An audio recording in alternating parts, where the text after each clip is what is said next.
Le contenu présenté dans cette vidéo est uniquement à des fins éducatives et ne constitue pas une recommandation ou un conseil d'investissement.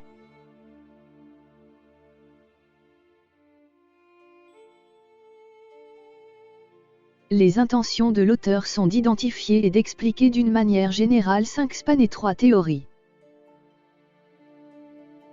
J'espère que les informations que je fournis vous permettront de voir Ishimoku sous un jour différent et de l'utiliser de manière efficace et effective. Comme toujours, je vous encourage à aimer la vidéo et à vous abonner à ma chaîne. Je pense ne plus avoir besoin de vous présenter Ishimoku, il se compose de 5 lignes.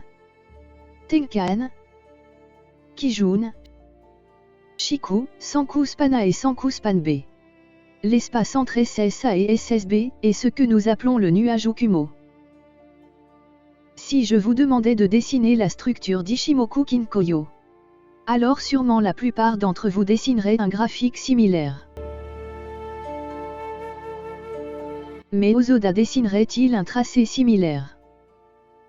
Peut-être a-t-il vu la structure différemment. À mon avis, en interprétant ce que Osoda a décrit, le diagramme fonctionnel d'Ishimoku dessiné par lui ressemblerait à ceci. Et consisterait en 5 spans et 3 théories. Temps, estimations et vagues. Prendre conscience de la structure ou la structure d'Ishimoku est extrêmement important. Car c'est ce qui amènera votre trading à un niveau supérieur et vous permettra de profiter pleinement des avantages de ce système. Dans la partie suivante de la vidéo, je vais essayer d'identifier les éléments individuels et leur application dans le trading de ce système.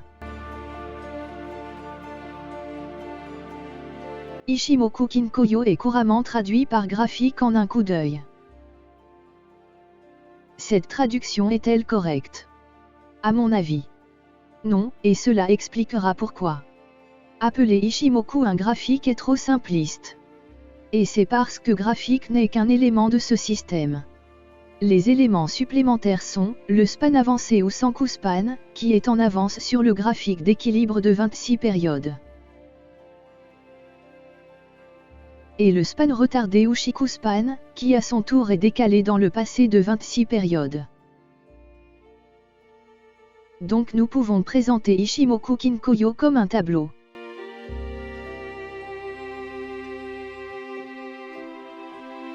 Avec 3 colonnes qui correspondent à passé, présent et futur.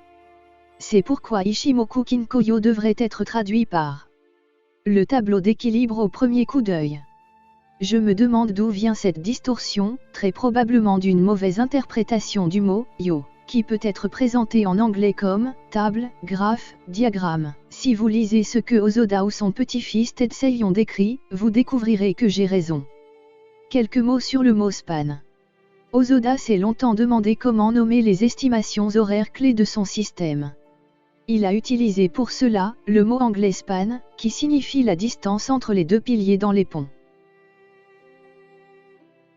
Ces piliers doivent être placés à une distance telle que le pont ne s'effondre pas. Donc cette distance est cruciale. Et il en va de même dans le système Ishimoku d'Osoda, qui est basé sur des estimations de temps clés appelées span. Voyons maintenant les fonctions des différents éléments de la structure Ishimoku. Span 1 nous permet de déterminer la force et le comportement possible du prix. Span 2 se rapporte au sentiment du marché et à la future zone de support et de résistance. Span 3 est un momentum, c'est-à-dire l'élan du prix dans une période de temps donnée. Span 4 est utilisé pour savoir dans quelle direction le prix évolue dans les tendances à la hausse ou à la baisse. Span 5 vous permet de capturer des estimations de baisse et d'augmentation et leur dépendance temporelle, le soi-disant rythme des chandeliers. En plus de cela, il existe 3 théories. La théorie du temps, qui nous permet de saisir le jour du changement. La théorie des estimations qui nous permet de déterminer la valeur du prix le jour du changement. Et la théorie des vagues, qui nous permet de déterminer la direction du mouvement des prix à la date du décalage. La disposition de ces spans n'est pas aléatoire, vous pouvez voir que les spans 4 et 5 sont entourés de théories. Comme je l'ai dit, ce n'est pas aléatoire ou par coïncidence, SPAN 4 et 5 s'appuient fortement sur ces théories. Passons maintenant aux 3 premiers SPAN. Comme je l'ai dit, SPAN 1 est nécessaire pour déterminer la force et le comportement futur du prix. Le présent du prix mentionné par Osoda.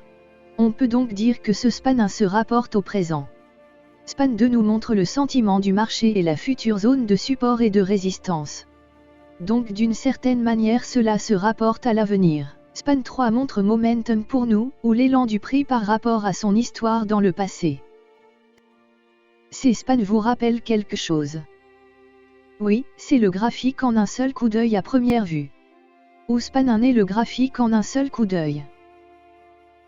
SPAN 2, SPAN avancé. Et SPAN 3, SPAN retardé. Ces 3 SPAN nous permettent de nous orienter rapidement sur la situation du marché.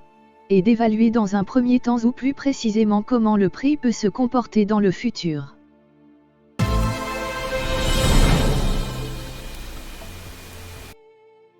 Passons maintenant à l'identification des éléments qui composent SPAN 1 relatif au présent. Les mouvements de marché évoluent fortement vers un déséquilibre entre acheteurs et vendeurs. L'équilibre graphique, ou SPAN 1, est utilisé pour observer cette relation. Le graphique d'équilibre se compose de la ligne Tenkan, c'est-à-dire la moyenne du prix le plus élevé et du plus bas sur la période 9. Et la ligne Kijun, la moyenne du prix le plus élevé et du plus bas sur la période de 26. L'observation de la relation entre Tenkan et Kijun est très importante pour déterminer le moment de l'achat ou de la vente. Si Tenkan est sous la ligne Kijun,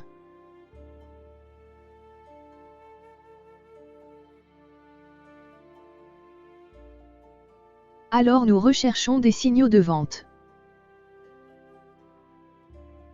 Le moment d'indécision des acheteurs et des vendeurs est illustré par le point d'intersection de ces deux lignes.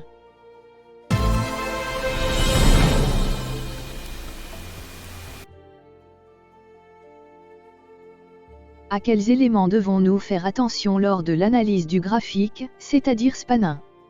Kijun. À la direction indiquée par ces lignes. Distance du prix avec Tenkan et Kijun ainsi que la distance entre ces lignes. Les parcours place de Tenkan et Kijun sont également importants, car ils peuvent indiquer une consolidation. Sur l'écran, nous avons un graphique des prix avec Tenkan, ligne rouge, et Kijun, ligne bleue. Maintenant essayons d'analyser ce graphique. Ici, nous voyons que Tenkan casse Kijun par le bas. C'est un signal du soi-disant Golden Cross. J'ai déjà parlé de ces signaux dans mes vidéos précédentes, celui-ci ici est annonciateur d'une hausse. Vous pouvez voir que le prix après ce signal a commencé à augmenter. Ici nous avons un signal de Dead Cross, c'est-à-dire que Tenkan casse Kijun par le haut. Vous pouvez voir que le prix après ce signal a commencé à baisser. Un autre élément est la disposition des lignes, les deux sont dirigés vers le haut.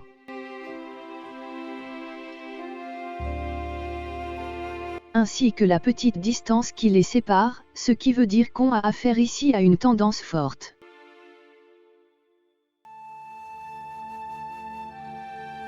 Ici on voit que Tenkan et Kijun s'éloignent l'une de l'autre, mais aussi le prix est loin de ces lignes.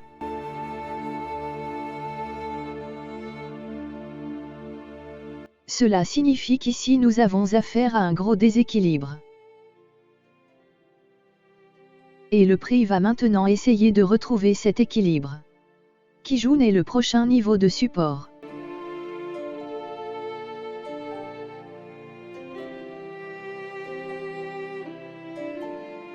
Nous avons également des parcours place des lignes Kijun et Tenkan. Un tel enchevêtrement du prix dans ces lignes indique la période de consolidation.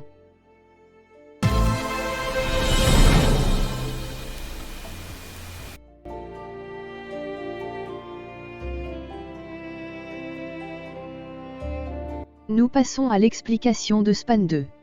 Span 2 ou Senkou Span. Le principal est créé par les lignes SSA et SSB. SSA est la moyenne de Tenkan et Kijun, et SSB est la moyenne du prix la plus élevée et du plus bas sur la période 52. L'espace entre la SSA et la SSB est appelé le nuage, ou Kumo.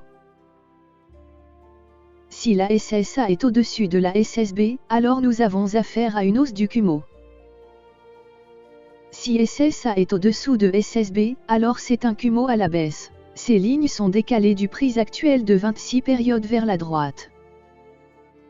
Cette procédure simple nous permettra d'identifier quel est le futur sentiment du marché, à la baisse ou à la hausse. Mais il nous montre également les futures zones de support et de résistance. Lors de l'analyse de Span 2, nous devons prêter attention aux éléments suivants. Le sens du Kumo. Le twist du Kumo, c'est-à-dire la ligne intersection de SSA et SSB, en d'autres termes, un changement dans la position relative de SSA et SSB, la direction des lignes SSA et SSB, la distance du prix par rapport au Kumo, l'épaisseur de Kumo, les plats SSB et du Kumo. Exemple du prix et du Kumo qui fonctionne, si le prix est supérieur au Kumo, les acheteurs ont un avantage. Si le prix est inférieur au Kumo, les vendeurs ont un avantage. Kumo à plat suggère que le prix se consolidera également. Le plat SSB fonctionne également et l'ensemble du Kumo affecte le prix comme un aimant. Il semble attirer le prix vers lui-même, c'est ainsi que nous voyons que cet ajustement a été causé par le plat SSB qui a attiré le prix vers lui-même. Le nuage doit être traité comme une zone de support et de résistance, plus le Kumo est fin, plus il est facile à surmonter.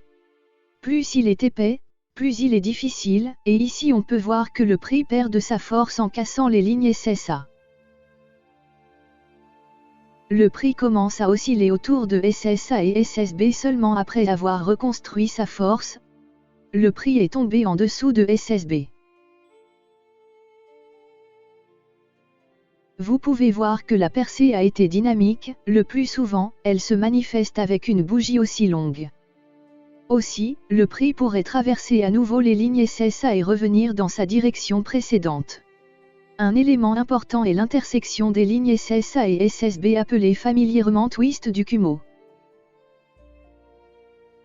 Ce point est particulièrement important dans une situation où le prix consolide depuis un certain temps. Comme dans ce cas, la consolidation est illustrée, entre autres, par le Kumo. Twist du Kumo. Kumo, à l'horizontale au niveau de la SSB et autour de laquelle le prix fluctue. Ce prix est la moyenne entre plus haut et plus bas sur 52 périodes et il fixe le centre du mouvement. Et cette zone équivaut principalement à sortir de la consolidation.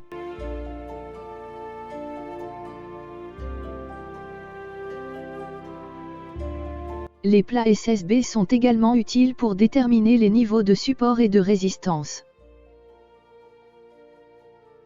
Nous fixons des niveaux basés sur une SSB à plat et nous pouvons voir que le prix y réagit très précisément. J'ai dit que les lignes SSA et SSB sont des supports et résistances importants. Ici, nous avons quelques exemples, nous pouvons voir que le prix s'arrête sur la ligne SSA. À ce stade le prix est retenu par le SSB. Et ici nous pouvons voir que le prix a cassé le SSB et oscillé entre SSA et SSB jusqu'à ce qu'il parte après la nouvelle percée de SSB. J'avais l'habitude de décrire les modèles de Kumo dans le groupe sur Facebook. J'ai analysé divers cas d'arrangement SSA et SSB et comment utiliser ces informations dans les prévisions. Je vous encourage à analyser ces systèmes vous-même, après un certain temps, vous remarquerez une amélioration significative de l'analyse de la situation du marché en utilisant Span 2.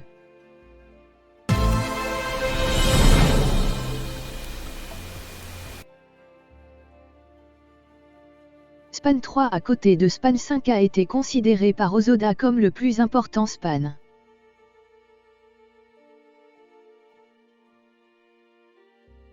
Span 3 ou span retardé est obtenu en déplaçant la ligne de prix vers la gauche de 26 périodes. Cette procédure simple nous permet de comparer le prix actuel à sa valeur 26 périodes avant, et d'obtenir des informations sur le momentum du prix. C'est-à-dire sur l'élan du prix dans le temps.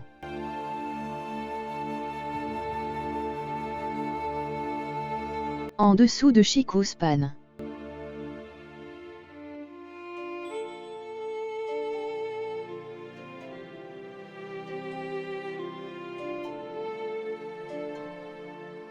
C'est le moment où Chikou Span sera empêtré dans le prix, car cela signifiera des consolidations. Sur le graphique, nous pouvons voir que Chikou Span casse le prix historique, qui correspond à ce moment dans le présent. C'est un signal haussier significatif, vous pouvez voir que le prix commence à augmenter plus tard. Et ici nous avons un cas où Chikou Span casse le prix, de haut en bas. C'est un signal baissier, vous pouvez voir qu'ici le prix a répondu à ce signal par une baisse. L'éloignement important du Chikou Span par rapport au prix horizontal prouve qu'on a affaire à une forte tendance. À mesure que Chikou Span se rapproche de prix, son momentum diminue et pratiquement disparaît lorsque la Chikou Span est empêtrée dans le prix.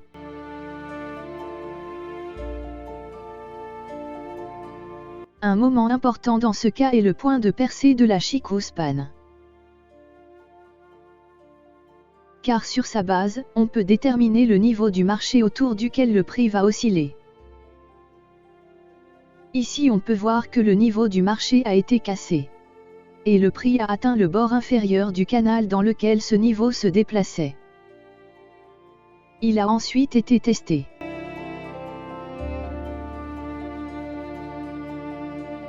C'est le premier signal que peut-être le prix quittera la consolidation. De toute façon c'est arrivé, une longue bougie forte a cassé les consolidations puis les baisses se sont poursuivies.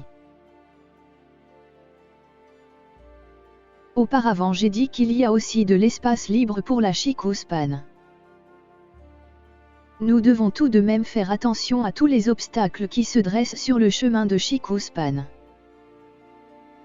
Ces obstacles peuvent être le cours historique de la ligne Ichimoku.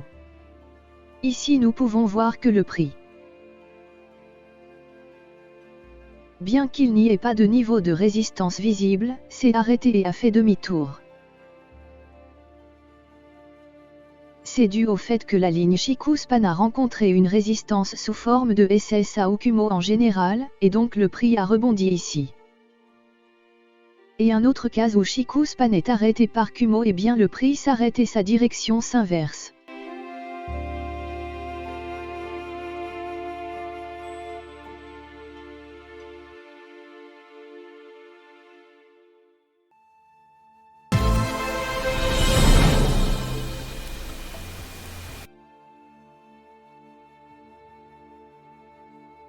Passons au span 4 et 5, arrêtons-nous un instant et discutons des trois théories d'Ichimoku, temps, vague et estimation, de manière très générale.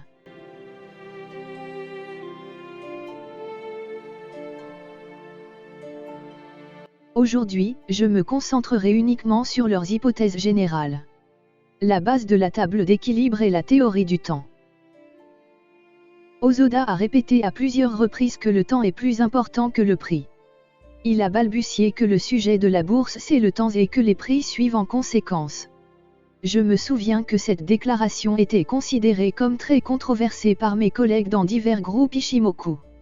Beaucoup de gens n'étaient pas d'accord avec Osoda, disant que le prix dépend de la demande et de l'offre et non du temps. Probablement tout le monde avait raison alors, mais je vais essayer de vous présenter mon interprétation de ce que Osoda a prêché.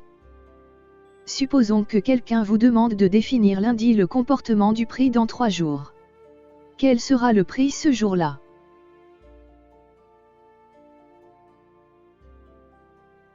Sommes-nous en mesure de dire dans quelle direction le prix se déplacera ce jour-là? Malheureusement, nous ne sommes pas en mesure de le faire, mais nous sommes en mesure de déterminer avec précision le temps. Dans 3 jours à partir de lundi, nous serons un jeudi, donc le temps nous est toujours connu. Et quand nous avons déjà une valeur connue, nous pouvons l'utiliser pour définir les deux autres, valeurs du prix et direction. Bien sûr, nous ne sommes pas en mesure de déterminer ces valeurs à chaque période de temps, mais seulement à certains moments appelés le jour du changement. Autrement dit, les jours du changement, le prix révèle un instant ses secrets et nous permet de déterminer sa valeur et sa direction dans laquelle il va évoluer. Quel est le résultat de cela? Et le fait que le marché évolue dans certains cycles. Qu'est-ce que le jour du changement? Comme je l'ai dit, c'est le jour où le prix révèle ses secrets. Et il est possible de déterminer sa valeur ou la direction dans laquelle il se déplacera. Premier cas, c'est un retour vers un équilibre, c'est la date de retour. Cependant, il convient de souligner que tous les jours de retour ne seront pas un jour de changement. Deuxième cas, accélération immédiate. Si le prix à la date de changement ne change pas de direction, il est fort probable que la tendance accélère. Cette situation se produit plus souvent dans les tendances à la baisse. Le dernier cas est l'extension qui est la situation la plus difficile à identifier. Mais si le jour suivant nous recevons un signal que la tendance va se poursuivre, alors ce signal doit être considéré comme fort. Ce cas se produit plus souvent dans les tendances à la hausse, qui sont généralement plus forts. Je voudrais souligner que tous les jours du retour ou de l'accélération ne peuvent pas être reconnus n'importe quand, comme le jour du changement. Et ceci même s'il est tombé dans le cycle que nous définissons par nos analyses.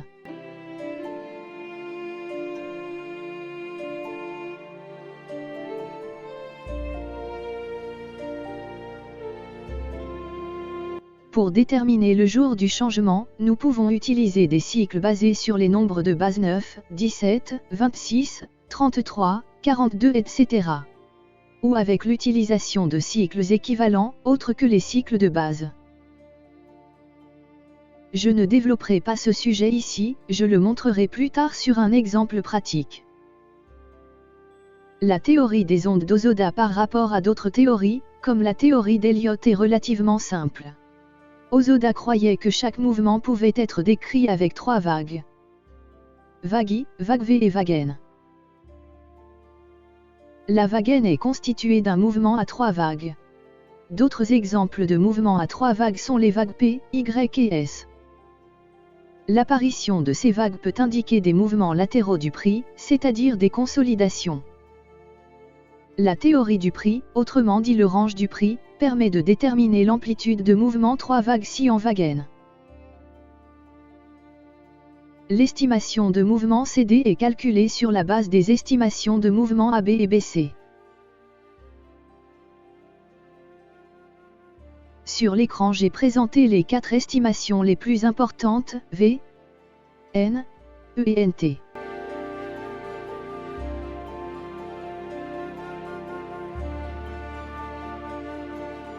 L'estimation de type V est obtenue en reportant la valeur BC à partir du point B.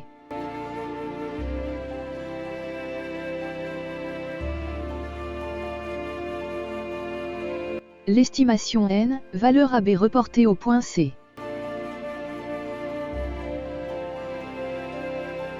L'estimation E, valeur AB reportée au point B.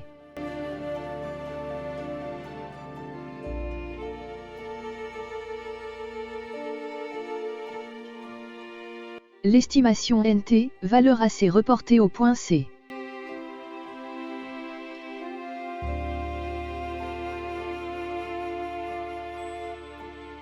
D'autres estimations peuvent être créées sur la base de ces 4 estimations de base. En multipliant ces estimations.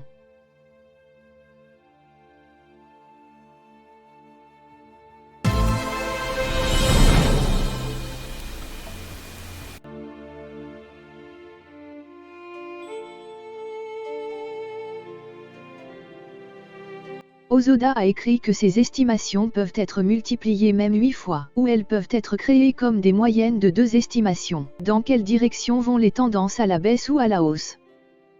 Elles devraient se produire dans les périodes 5, 9, 13, 17, 26 ainsi que 33 et 42, correspondant à des prix de clôture des bougies. s'étant réalisés à certains moments, représentant des cycles, dans le passé, c'est-à-dire 5, 9, 13, 17, etc. Ensuite, ces valeurs nous diront, si ces valeurs se rapprochent, si nous allons bientôt avoir une forte hausse ou baisse. Où vont-ils se croiser? Ce qui provoquera un changement dans la baisse pour acheter ou inversement. J'avoue que je ne l'utilise pas de cette façon, j'ai fait quelques modifications et je vais vous les présenter. La première façon est d'attribuer des arguments différents pour chaque span selon les 4 cycles indiqués pour span.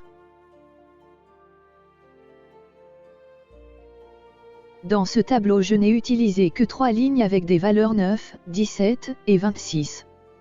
En observant ces lignes, nous analysons chaque span de manière standard. De toute façon, span avec une valeur de 26, c'est notre ligne span. Nous obtenons beaucoup d'informations à la fois sur l'élan du prix et sa direction. Il est donc possible d'observer le comportement du prix sur différentes périodes, court, moyen et long terme. Une autre méthode, beaucoup plus simple, est d'observer le comportement du prix dans un certain cycle, réglé à partir du dernier sommet ou creux. Dans ce cas, les cycles ont été réglés à partir de la bougie, qui était le creux, comme vous pouvez le voir avec plus ou moins de précision.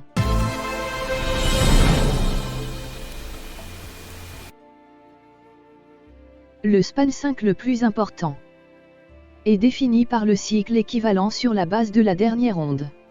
Ce cycle sera désigné par la lettre X. Comme dans cet exemple. Le cycle X a été déterminé sur la base de la longueur de la vague.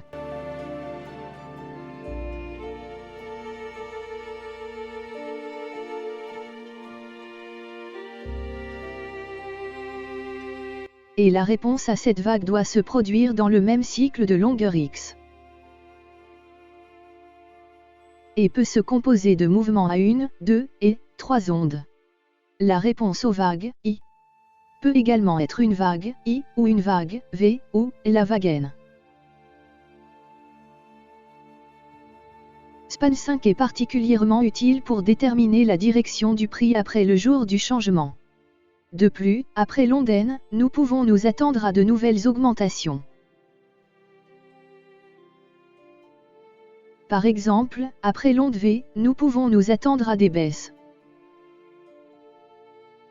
Les formes de base de span 5 sont affichées à l'écran.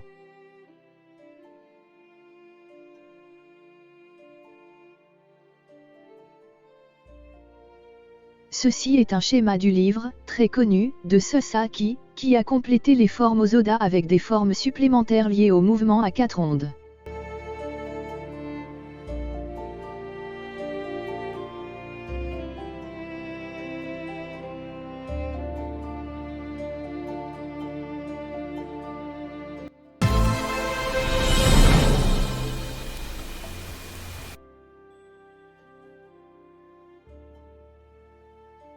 Passons maintenant à un exemple pratique.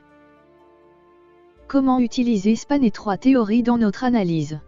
L'exemple est basé sur l'analyse AUD, CHF, que j'ai suivie d'octobre 2021 à mars 2022.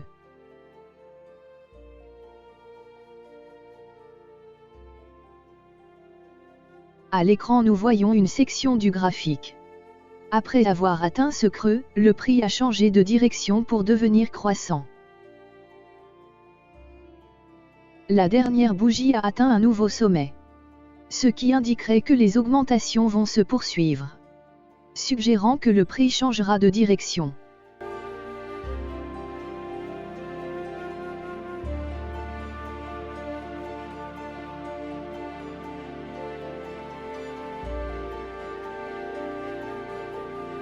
Mais en regardant le graphique lui-même, on peut avoir des doutes. Et la situation est moins évidente. Essayons d'analyser la situation avec span 1, 2 et 3 sur le même graphique. Mais avec en plus l'indicateur Ishimoku. Nous pouvons voir qu'ici il y a des signaux qui indiqueraient d'autres augmentations. Le premier signal est le croisement à la hausse Tenkan avec Kijun, le signal d'amélioration, Gold Cross. Nous voyons que les deux lignes ont confirmé ce signal avec leur direction.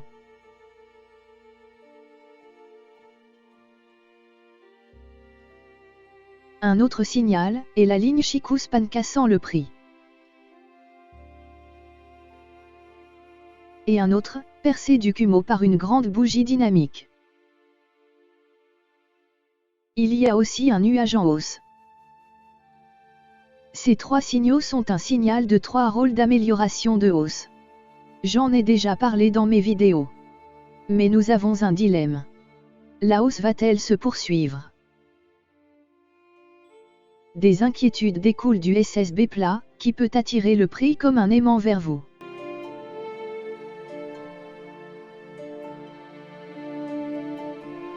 Nous pouvons voir que Kumo est horizontal, mais au dernier moment, la SSA et la SSB pointent vers le haut.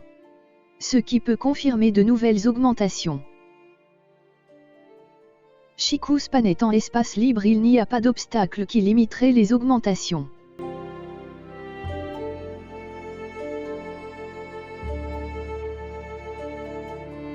De plus, la seule chose qui nous inquiète, ce sont les plats SSB qui peuvent attirer le prix. Sur la base de cela, nous ne sommes pas en mesure d'évaluer si le prix va continuer à augmenter, ou s'il y aura une correction ou même la possibilité d'inverser le sens de la tendance. Ici à partir de Span 2. Dans une situation où nous avons une consolidation depuis un certain temps, un point important est l'intersection de SSA et SSB, le twist du Kumo. Ce point détermine le niveau du marché autour duquel le prix peut osciller dans cette consolidation. On désigne maintenant la moitié de la zone dans laquelle le prix peut évoluer. On réserve une zone similaire en haut de la ligne définissant le niveau du marché. On voit que la dernière bougie a parfaitement atteint le bord de la zone désignée. Donc, voici une forte suggestion qu'au moins une correction devrait avoir lieu ici. Maintenant, nous examinons une vue un peu plus large. Dans ce rectangle, il y avait une partie du graphique que nous avons analysé précédemment. Nous voyons des niveaux de support et de résistance basés sur le graphique hebdomadaire. Vous voyez que nos hypothèses sur le changement de direction des prix ont une confirmation supplémentaire ici. Le prix s'est arrêté sur la ligne de résistance. Ce niveau a été respecté dans le passé, donc nous pouvons nous attendre à un changement de direction du prix. Et comme nous prédit notre indicateur, le prix a changé de direction.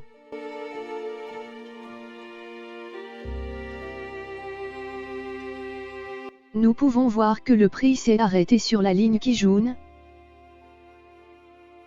Après avoir cassé Tenkan, Kijun devient un autre point de support. Une autre bougie confirme que Kijun a rempli sa tâche. Nous voyons que le Kumo s'épaissit. Cela signifie que la future zone de support et de résistance se renforce.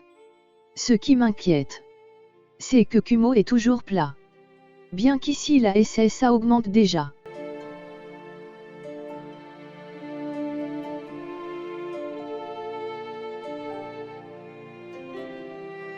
Regardons les lignes.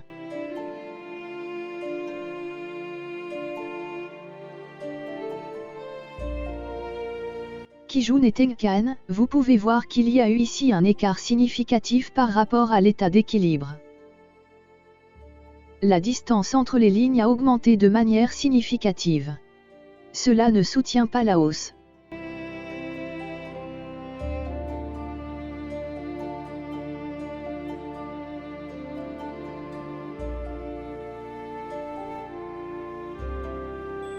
Regardez cette situation du point de vue de Span 5.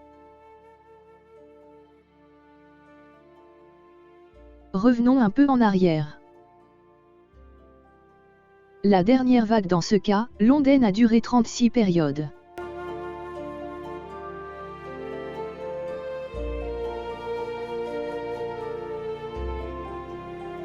Il est probable qu'il y aura un changement dans le sens du mouvement du prix ici.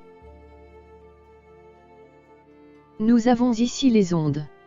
N égale V, et c'est l'un des modèles de base indiqués par Osoda. Également du point de vue de Span 5, nous avons une suggestion que cette correction devrait se terminer ici. Regardons les niveaux de support et de résistance, indiqués sur le graphique hebdomadaire. Nous pouvons voir que le prix s'est arrêté au niveau du support, qui était respecté dans le passé.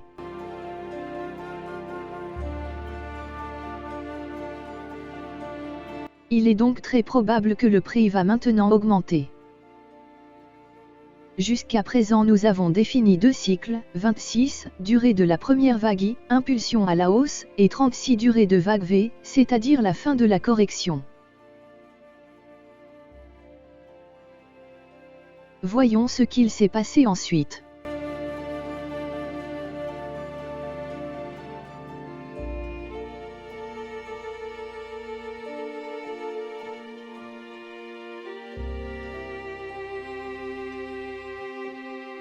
J'ai dit qu'on avait un signal à la hausse de l'amélioration à 3 rôles.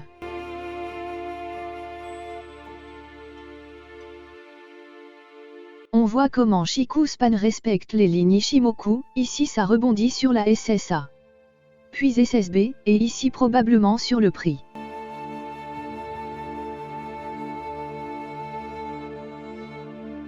Ici le prix respecte la Kijun. C'était la fin de la correction prévue par nous.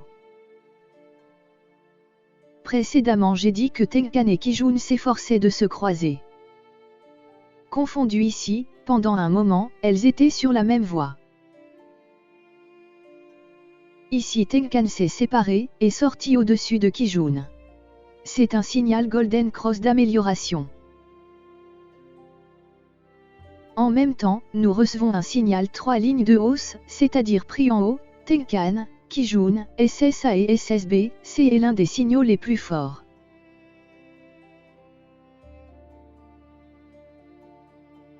Kumo s'épaissit. Se déplace toujours horizontalement. Mais ces signaux ici, nous donnent une forte suggestion que le prix devrait augmenter. Et nous pouvons ouvrir une autre position en achat, si nous ouvrons à partir du graphique journalier.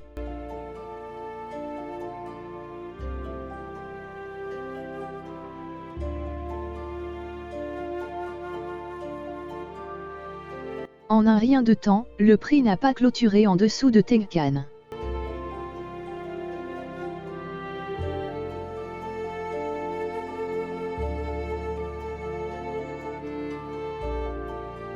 Chikou-Span se déplace dans l'espace libre, il n'y a pas d'obstacle qui l'arrêterait.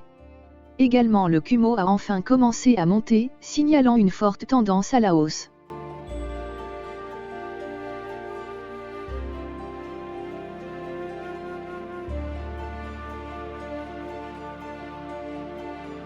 Tenkan, Kijun et les lignes de SSB pointent également vers le haut. Nous avons donc une tendance à la hausse à court, moyen et long terme.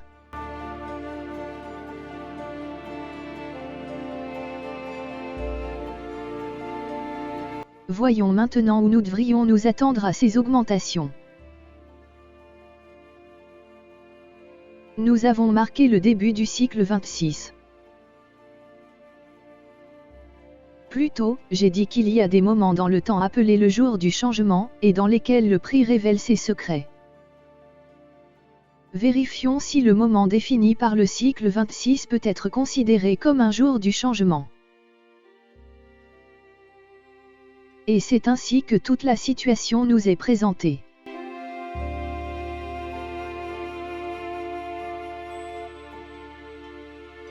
La dernière bougie est apparue un jour de changement, nous allons vérifier si elle a atteint une certaine estimation de prix.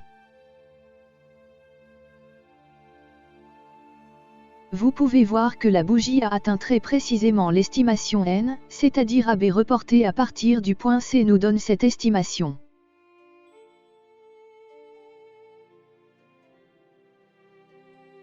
Ainsi, cette bougie peut être considérée comme un jour de changement potentiel, et même le jour de retour. Regardons les niveaux de support et de résistance déterminés à partir du graphique hebdomadaire. Encore une fois, nous voyons que le prix s'est arrêté au niveau de résistance suivant, ce qui peut suggérer que nous allons maintenant faire face à une correction. La correction nous permettra de déterminer le cycle 36 ainsi que span 5. Réglons les vagues dans des cycles individuels. Dans les deux cas, nous avons affaire à des ondes V.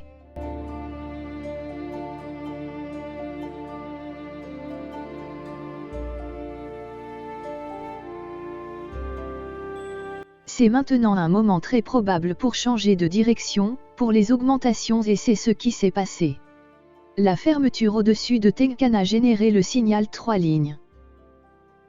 Nous pouvons voir que nous avons affaire à une forte tendance haussière.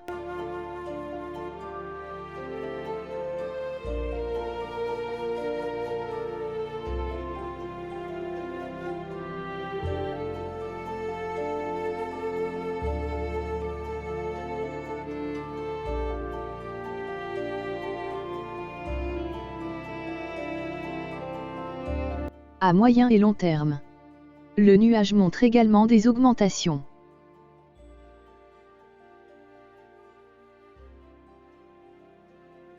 Ici, vous pouvez voir que le prix s'est considérablement écarté des lignes Tenkan et Kijun. C'est déjà une sérieuse perturbation de l'équilibre.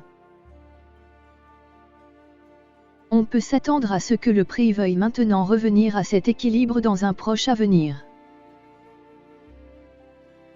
Comme vous pouvez le voir, le prix a fortement baissé, c'est ce retour à l'état d'équilibre.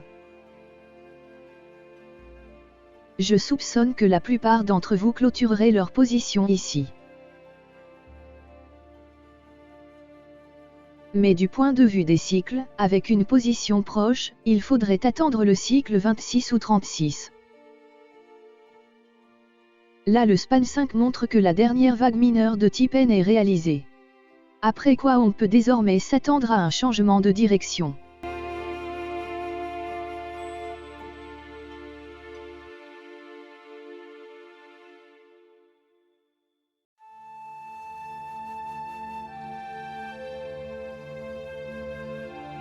Nous pouvons voir que la bougie de la période 26 n'a pas atteint l'estimation E.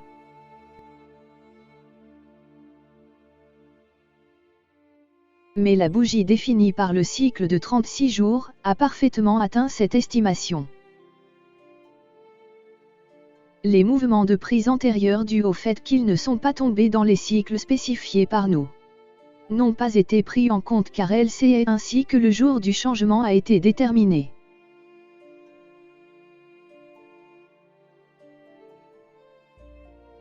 La première vague N a atteint l'estimation N, puis la deuxième estimation N. Si vous avez regardé ma vidéo sur les lois de Sakata, après 3 impulsions de croissance, il faut maintenant s'attendre à un renversement de la direction du marché. Pour aujourd'hui, c'est tout. J'espère que ce que je vous ai présenté vous sera utile. Je vous encourage à aimer la vidéo et à vous abonner à la chaîne. La fréquence de diffusion des vidéos dépendra de la popularité de ma chaîne. Il n'y a pour moi rien de plus motivant que votre intérêt apparent pour ce que je voulais vous transmettre.